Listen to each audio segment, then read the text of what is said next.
ñu ngi sant suñu borom sant yàlla sant suñu borom sant sang-sang yi mu Yonent bi sallallahu alayhi wasallam ci weeru gàmmu gi ñu nekk di ñaan suñu borom may ñu dem ci jàmm di leen nuyu parce que l'occasion ci nekkee sànq ci kaw permettre ñu nuyu leen c'était le temps était beaucoup précieux di nuyu askanu Sénégal askanu Thiès particulièrement les femmes du réseau d'appui pour le développement de la région de Thiès di nuyu l'équipe qui m'a accompagné dans ce projet docteur Yves docteur Limamou mon frère Cheikh Ahmed Tidiane Ba Ndiob Momar Talla Mamadou Ndiaye Birane Khadim Aïcha Diène Aïcha Aw du moins ak ñoom Pa Xaalis Samb ñoom ñëpp maa ngi nuyu ku lim juum mais maa ngi nuyu toute l'équipe bi nga xamante ne def na composition bi tey ba ñu am cette réussite totale dans cette journée pour lancer suñu activité AG bi ñu doon def ci mouvement Thiès suñu moomeel bi nga xam ni ñu ne jéene ci bokk parce que là on est en face des journalistes locaux parce que ni li ñu doon def tey ëppale wu ñu ci parce que vous êtes dedans. loolu liggéey bi seen rien xam nga Tidiane wax na ko sànq wax nañ ko keneen wax na ko ñun notre coalition au sein yaakaar naa ni tey mosoo leen a toog ci salle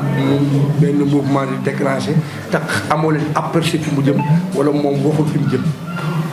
mosul am. vous êtes des journalistes vous fréquentez partout fépp ngeen dugg xam ngeen les réalités qui se posent dans la politique mais xam ngeen ni ku fi lancé sa mouvement tey wax na ni fii la jëm wala indi na leader bu mu teg wetam boo xam da lay wan ni moom lay àndal. Mais nous, notre coalition, c'est la population, y compris vous, en personne. Il y a deux questions différentes par rapport à l'aspect économique et l'aspect bien ñi doon def social te bàyyi te perte mooy souvent dans mes discours yaa ngeen ma ko tàll ma leen wax daal kuy naxee bul bañ ku la nax parce que ñi doon def social di ko forcer pour am une visibilité totale pour nit ñi mën leen topp ñu am benn riir boo xamante ni dañ ci am ay ndombal tànk mais bu fekkee ki leen ko jox bu fi jógee kooku ñoom ñu fa taxaw c'est automatique. moi maag ñi ngay wax ñooñu maag ñoo ma fi nekkoon woon man ma gëm loolu ne j'avais qu'un seul bailleur un seul président qui s'appelle Serigne Babacar Sy boobu ba léegi ma nekk dans cette dynamique mais man jëlee ma fii yóbbu ma VAR du yomb kon je l'ai dit tantôt démb ak journaliste man ki ma roy bu VAR mooy Serigne Babacar mais c'est pas la population actuellement vivante. jour ji mooy bu yàlla dafay jàmm incha allah bu neexee yàlla yonent bi aspect économique bi pour Thiès je dis que c'est un projet que j'ai fait à Thiès et si toutefois le président amoon na projet boobu dans les 14 régions je pense que ni ça va nous faciliter la tâche tey récemment en 2014 ou bien 15 am na ci ay journalistes yi ma ci xam yoo xam ne ñoo kon nañ ci ñëw cérémonie boobu Chérif mi bëgg fàllu mu ngi woon di liggéey ak ñoom Pape Doumbia Aada mu ngi woon ci say latir ñu ma xamoon leen tey doomu Mbaye Samb mu ngi taxaw bi boobu papa ma ko daan taxaw moom taxaw fa woon pour te dire que ni waxtaanoon nañu man ak ñoom ci ay jamono ba ñu formé woon des jeunes en sécurité générale incendiaire. Ces jeunes-là, la majeure partie parmi eux recrutent ni aéroport, ni dans les autres services. C'est 450 jeunes que j'ai formés. Une fois, le 8 mars, j'avais une fierté totale. Nous avons gardé cette autonomie, cette droit. Aujourd'hui, les salariés, c'est à travers la formation que j'ai fait pour eux, pour dire cette attestation. Je pense que c'était vers les années 2015, un an après, on a formé aussi d'autres jeunes dans le secteur domanial. 450 jeunes pour le secteur domanial. Bien que c'est le foncier qui est le mais nous, au Sénégal, le problème est de nous négliger le foncier par rapport aux taxes des impôts et domaines. Parce que quelqu'un fait tout. Mais si nous devons faire ça, le Sénégal a un problème de xaalis. Parce que les gens qui font ça, nous devons faire j'ai formé pratiquement 450 jeunes dans ce secteur pour développer le tour des maisons à Thiès. Comme exemple, c'est 400 jeunes là. Si nous faisons tu vois que nous avons il y a 14 appartements ou bien 8 appartements qui sont ces personnes-là, bon, ils vont les constats de mise en valeur de leur parcelle. Ils ont un document administratif. Tu vas payer 1000 francs par mois, ça fait 12 000 en un an. Si tu arrives 12 000, avoir 12 000 francs en un an pour chaque appartement, si tu as 2 millions d'appartements, tu as combien? C'est des milliards. Et ça, c'est le rôle de la localité. C'est le maire qui doit suivre ça. Le problème d'inondation à Thiès. le problème du marché central, les écoles qui sont au cœur du marché central. École yooyu ko xool xam ne c'est de l'insécurité totale waxuma baax sax na école bi baax sax mais insécurité la parce que xale yi jàngatuñu bu subaa teel gi yaa ngi seen voiture yaa ngi teg à côté y a des fumeurs qui sont à côté y a des tenteurs ñu nekk fay xew loo xamante ni ça fait de l'insécurité totale or que dans les différentes communes xale yi fa la ñu jógee di jàngi ci biir ville foofu et ces communes là ils ont de l'espace boo xamante ni tey mën nañ fa def ay écoles yoo xamante ni dañuy désengorger écoles yooyu ces ambulants qui sont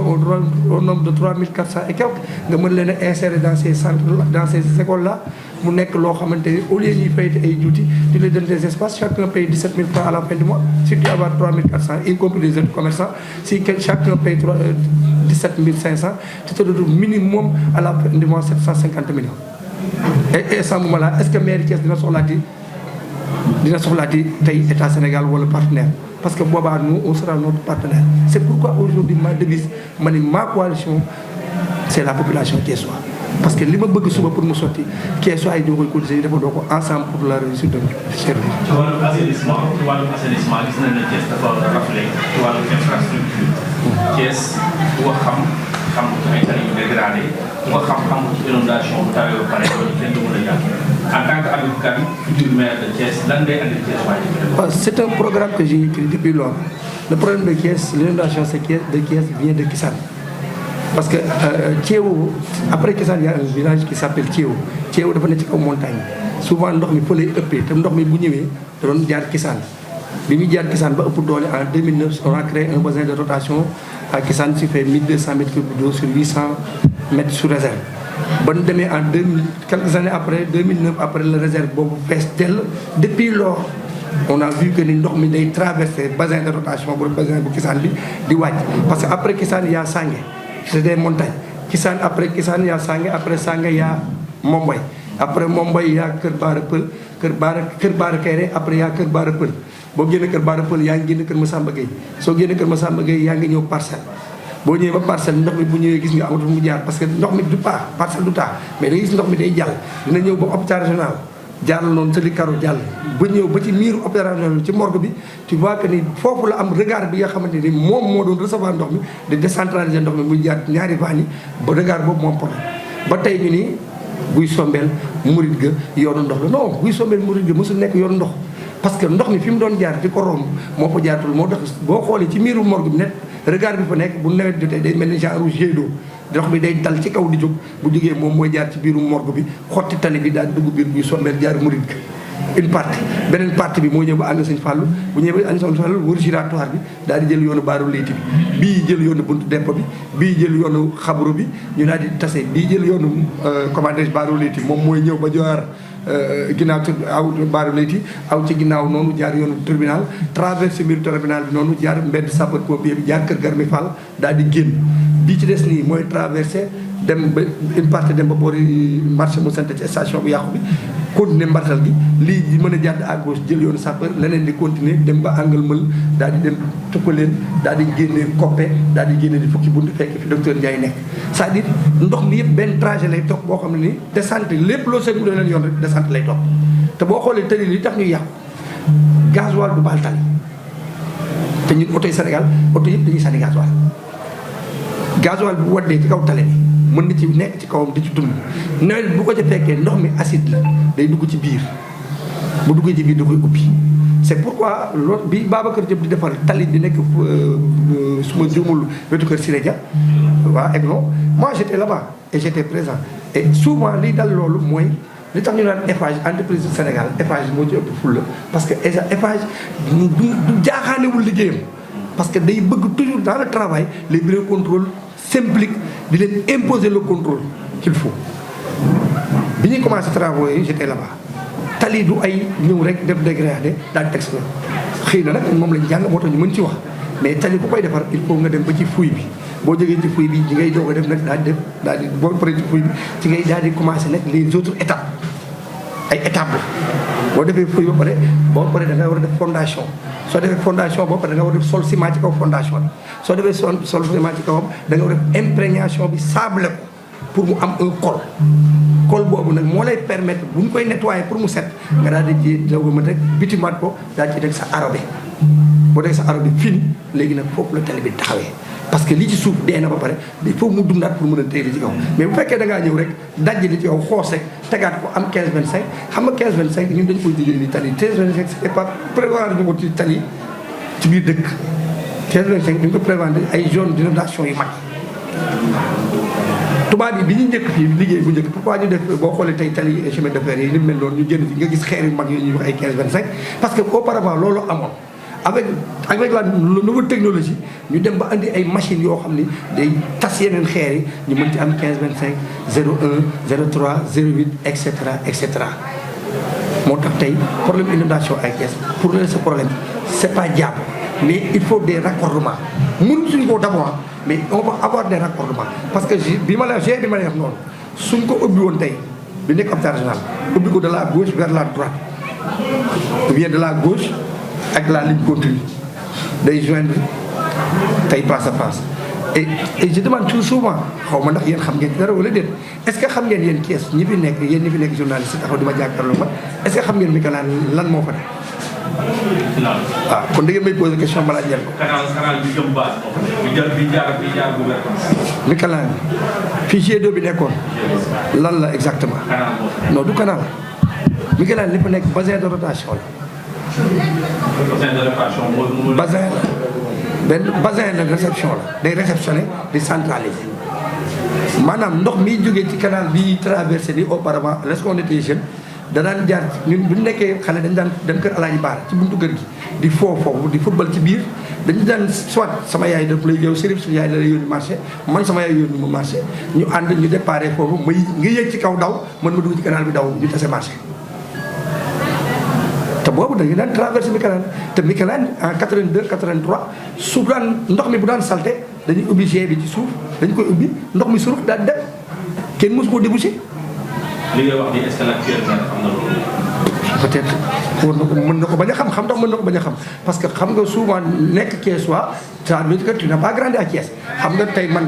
moi je suis né à Thiès en 1974 j'ai quitté à Thiès en 1985 je suis revenu en 92. de 85 à 92 su ma jàppoon ne nekkuma Thiès du ma jéem a xam-xam dara Thiès mais je me suis dit que ni je suis Thiessois c'est pas que j'ai quitté en 85 pour attendre et j'étais dans les villages Gossas laa jàngee mënoon naa ne Gossas laa ne du ma mën a xam dara mais après bi ma ñibbisee en 92 ma jaar sama palmarès dem armée et cetera nekk fonctionnaire ba ni ma ci jógee ba ni ma ñëwee Thiès dafa ma mës a ñor sama esprit revenir ci li ma fekkee de ma naissance jusqu'à 85 après ma jéem a xool nag de 85 à 92 lan moo fi xew lu ma fekkewul woon pour ma xam ko léegi nag daal di continuer sama chemin c'est ce qui m'a permis de avoir aujourd'hui cette notion mais tey Thiès problème inondation bi c'est réglable il suffit tout juste de créer problème inondation bi ça règle l'emploi des jeunes ak Thiès actuellement il y a combien de jeunes qui chôment il y a combien de Jakartaman qui fait rien tey nga dem dans le bassin de rotation de Kissane problème inondation bi nga wax le bassin de rotation de Kissane il suffit tout juste tey ñu régler ko mën na nekk bassin de rotation de Kissane bu ñu ko arrêté régler rek mën nañu régler problème Thiès bassin de rotation nan lañ koy régler mooy que ni créer des emplois prendre maximum 6000 jeunes comme je l'ai dit tantôt bi ñu nekkee man a yéen avec le maire Alioune Sarr wax naa ko parce que il suffit tout juste parce que je sais que pour ce projet Alioune Sarr ne va pas dire ñëpp da ciy d'accord parce que bëgg na Thiès jëm kanam bëgg na dëkk bi dox te li ñu bëgg mooy pour loolu mën a am on a besoin que l'État accompagne dans ce projet man de Habib Pène en tant que tel sans que je puisse être maire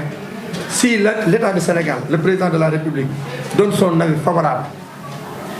par rapport à ce projet demain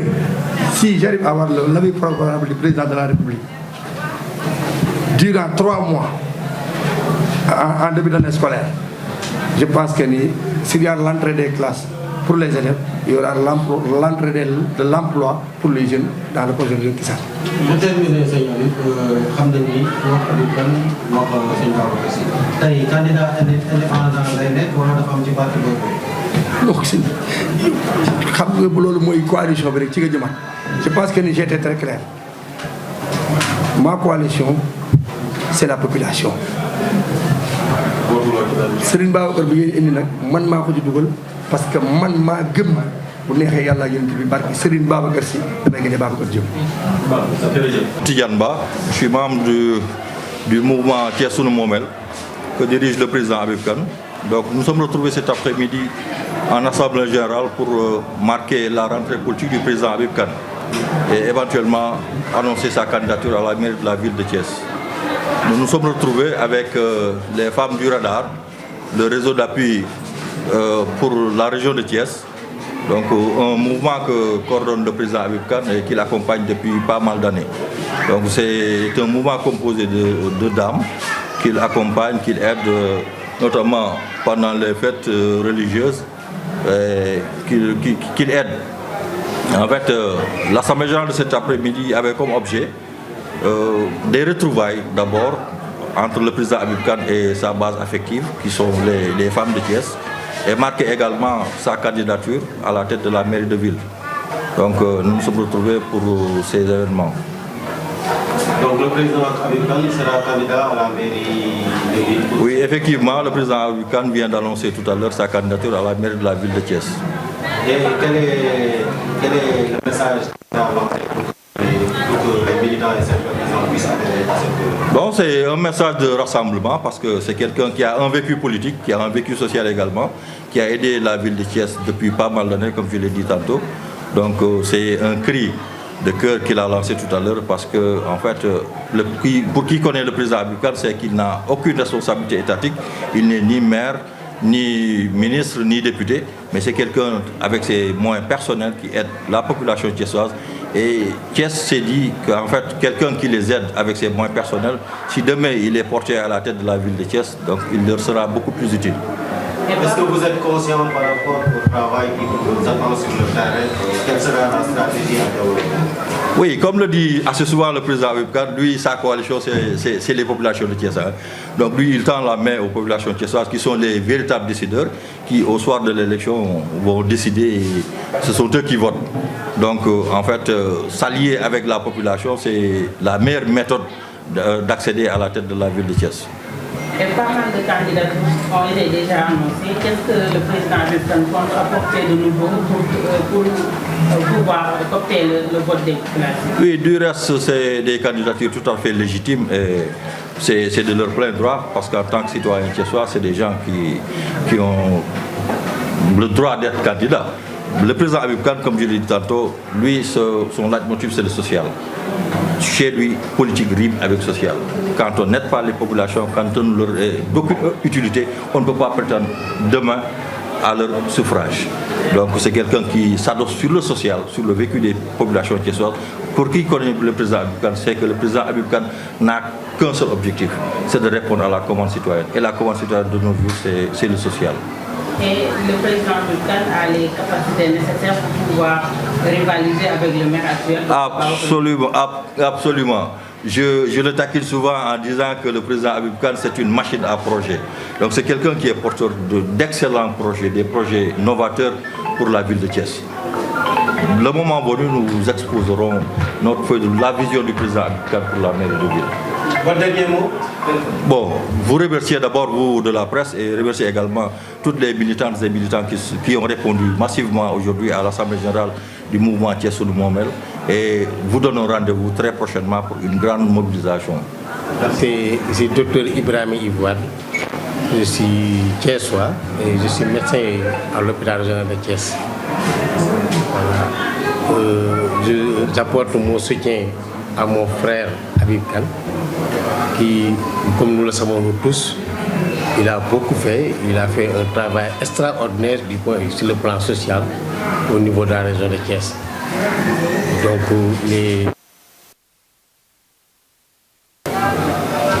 de le soutenir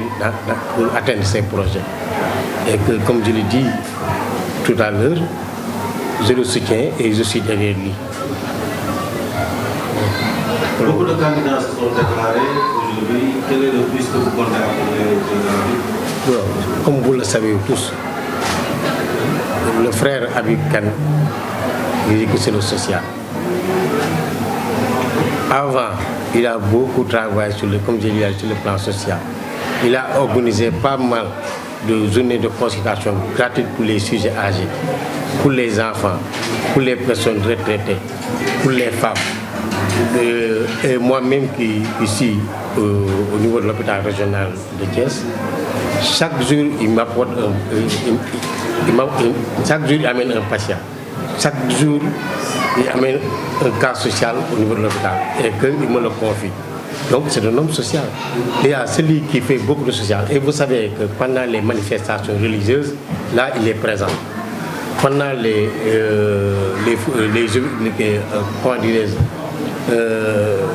pendant la période de l'ouverture des écoles, il est présent. À chaque fois, quand il y a un problème social, il est présent. Il est avec la population, il est avec les mouvements navétanes. Donc lui, il est social avant tout. Donc son point fort et son atout, c'est le social. Donc je dis que je serai à l'aise de le soutenir parce que c'est un homme social. Et sur le plan sanitaire, vous avez un volet dans votre programme qui va viser à aider les populations musulmanes? Oui, nous avons un programme. Parce que, il l'a dit tout à l'heure, il y a des gens qui sont chez eux, ils ne peuvent pas aller à l'hôpital. Il y a des gens qui ont des problèmes de moyens. Et que, vous savez que dans tous les cas, parce qu'il y a des urgences, et nous savons que dans la population, les patients qui sont très malades, qui ont des urgences, il y a des difficultés pour les prendre en charge sur tous les niveaux. Et là, notre projet, c'est d'organiser comme on le dit, un service d'urgence mobile, régional, qui va retrouver, qui va aller vers les patients, vers leur maison, vers leur quartier pour leur apporter des soins nécessaires. C'est ça. Le social seulement suffit pour pouvoir dans le projet. Oui, ça, nous avons un problème social, mais nous avons un programme social, nous avons un programme sanitaire, nous avons un programme économique. Là, c'est dans le projet. Ultérieurement, il va vous présenter cela.